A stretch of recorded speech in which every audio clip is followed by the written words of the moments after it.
मकबूजा जम्मू और कश्मीर जहां आम कश्मीरी भारतीय दरिंदगी और रियासती दहशत गर्दी का शिकार हैं, वहीं इंसानी हुकूक के मुहाफिज भी भारतीय बर्बरियत से महफूज नहीं हैं, जिनमें सरफहरिस्त इंसानी हुकूक के सरकर्दा कारकुन खुर्रम परवेज भी शामिल हैं, जिन्हें बदनामी जमाना भारतीय एजेंसी NIA ने 22 नवंबर 2022 में श्रीनगर से काले कानून UAPA के तहत गिरफ्तार किया था। यूं उनकी कैदबंद को 2 बरस मुकम्मल हो चुके हैं, मगर उनकी जमानती दरख्वास्त की मुसलसल मुखालफत की जाती है ताकि उनकी जानिब से भारतीय मजालिम को बेनकाब करने से मुतालिक रिपोर्टों पर पर्दा पड़ा रहे।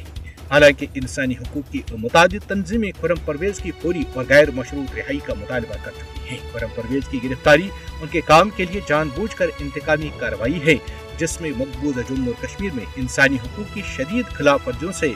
मुतालिक निशानदेही उनकी तैयार करदा दस्तावेजी रिपोर्ट में की जा चुकी है, जिसका एतराफ international federation for human rights ने भी किया है। International federation for human rights का कहना है कि मकबूजा जम्मू और कश्मीर में आर्टिकल 370 की मनसूखी ने न सिर्फ भारतीय रियासती जबर में मजीद इजाफा किया है, बल्कि खुर्रम परवेज जैसे इंसानी हुकूक के मुहाफिजों को गैर कानूनी तौर पर निशाना बनाने में सहूलत भी फराहम की है। International federation for human rights का कहना है कि खुर्रम परवेज की नजरबंदी मकबूजा जम्मू और कश्मीर में इंसानी हुकूक के मुहाफिजों के खिलाफ भारत की तरफ से इंसानी हुकूक की खिलाफ वर्जियों की तवील फहरिस्त का हिस्सा है। खुर्रम परवेज मकबूजा जम्मू और कश्मीर में भारतीय फौजों की तरफ से इंसानी हुकूक की खिलाफ वर्जियों को बेनकाब करने में सबसे पेश रहे हैं।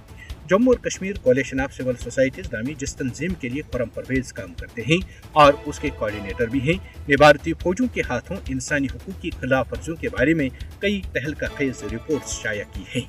मकबूजा जम्मू और कश्मीर में भारतीय जबर के खिलाफ आवाज उठाना एक जुर्म बन चुका है। मकबूजा जम्मू और कश्मीर में इंसानी हुकूक के कारकुनों की मनमानी गिरफ्तारियां भारत की रियासती दहशत गर्दी का वाज़ेह सबूत हैं। मकबूजा जम्मू और कश्मीर में इंसानी हुकूक के कारकुनों को निशाना बनाना मोदी की आहीनी पॉलिसी का हिस्सा है, लिहाजा मोदी हुकूमत को मकबूजा जम्मू और कश्मीर में इंसानी हुकूक की तंजीमों और कारकुनों के खिलाफ मुसलसल क्रैकडाउन के लिए जवाबदेह बनाया जाना चाहिए। अगर इंटरनेशनल क्रिमिनल कोर्ट की जानिब से सफाक नेतन्याहू को गजा में कत्लेआम पर, जंगी जराइम पर, नस्लकुशी के मर्तकिब करार दिया जा सकता है, तो मोदी को क्यों नहीं, जिसने कश्मीरी अवाम के लिए जमीन तंग और उनका कत्लेआम कर रहा है।